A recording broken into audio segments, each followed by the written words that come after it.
श्री राम मंदिर में 108 फीट की अगरबत्ती ने हम सबका दिल जीत भी लिया और हम सबको सोचने पे मजबूर भी कर दिया कि कैसे उस किसान भाई ने इतनी बड़ी अगरबत्ती बनाई होगी। और उसको समझने के लिए हमें जानना होगा कि आमतौर पर इस्तेमाल करे जाने वाली अगरबत्ती कैसे बनाई जाती है। तो चलिए फिर बिना किसी देरी के वीडियो शुरू करते हैं। आपको याद है हर मंदिर में इस्तेमाल करे जाने वाली अगरबत्ती कैसे बनती है। तो अगरबत्ती बनाने के लिए सबसे पहले वजन नापने वाली मशीन के ऊपर एक बड़ा सा तसला रखा जाता है और इसमें डाला जाता है लकड़ियों का बुरादा। तो यहाँ पे सबसे पहले लकड़ियों का ढेर सारा बुरादा डाला जाएगा। जितना यहाँ पे लकड़ियों का बुरादा लिया गया था उतना ही यहाँ पे कोयले का बुरादा भी लिया जाएगा। मतलब जो भी लकड़ियों का कोयला होता है उसका भी यहाँ पे इस्तेमाल करा जाएगा। दोनों को बिल्कुल बराबर मात्रा में एक बड़े से तसले में निकाल लेने के बाद यहाँ पे जाता है एक बहुत ही खास चीज जो कि रहता है जॉस पाउडर, जिसे लिट्सिया ग्लूटिनोसा पेड़ की छाल भी कहा जाता है। इन सारी चीजों को अच्छे से मिलाया जाएगा और इसी समय इसमें खुशबू भी डाली जाती है। तभी तो जब भी आप अगरबत्ती जलाते हैं उसमें कितनी अच्छी चंदन की, जास्मिन की जो खुशबू आती है ना, वो इसी समय इसमें मिला दी जाती है। तो इन सारी चीजों को अच्छे से मिला लेने के बाद एक बड़ी सी छलनी की मदद से सारी चीजों को अच्छे से छाना जाएगा।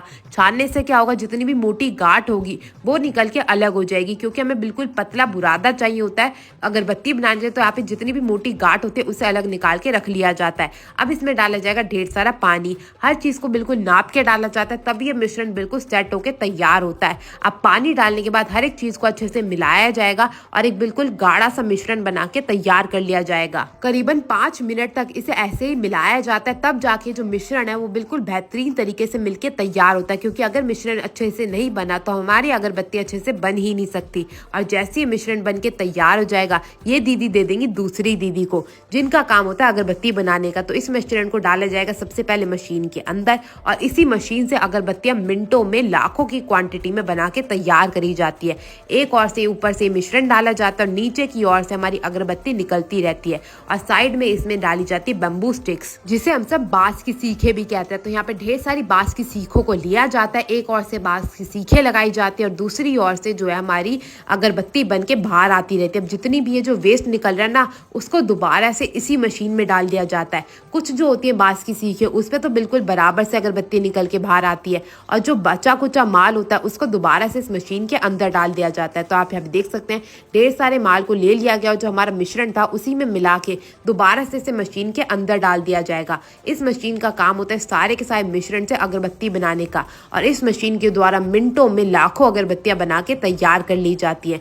मगर ये अभी गीली होती हैं, तो उसके लिए सबसे पहले इन्हें सुखाया जाएगा। तो जैसे ये पूरा का पूरा टोकरा जो है भर के तैयार हो जाएगा, इन्हें लिया जाएगा और सूखने के लिए डाल दिया जाएगा। मैं आपको बता दूं, आप चाहें तो आप भी ये बिजनेस घर बैठे बहुत ही आसानी से कर सकते हैं। आपको बस जगह चाहिए, तो वो है एक कमरे की। तो आप यहाँ पे देख सकते हैं एक दीदी जो है वो लग चुके हैं सारी की सारी अगरबत्तियों को सुखाने में। तो यहाँ पे ढेर सारी अगरबत्तियों को सुखाया जाएगा और एक दिन तक इन्हें ऐसे ही छोड़ दिया जाएगा ताकि इसमें जितना भी गीलापन है वो सूख के बिल्कुल सही तरीके से हमारी अगरबत्ती जो बन के तैयार कर दी जाए। तो यहाँ पे हमारी अगरबत्ती तो बन गई। अब चलते हैं यहाँ के ओनर से करते हैं कुछ वार्तालाप।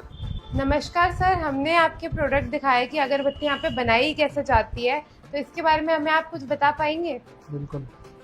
हमारा जो अगरबत्ती का बिज़नेस है वो 35 ईयर्स से रन हो रहा है। अगरबत्ती मशीन हमारे यहाँ बहुत अच्छी क्वालिटी की मिलती है, जिसमें प्रोडक्शन भी अच्छा होता है और इसके सारे रॉ मटेरियल भी हमारे यहाँ उपलब्ध हैं।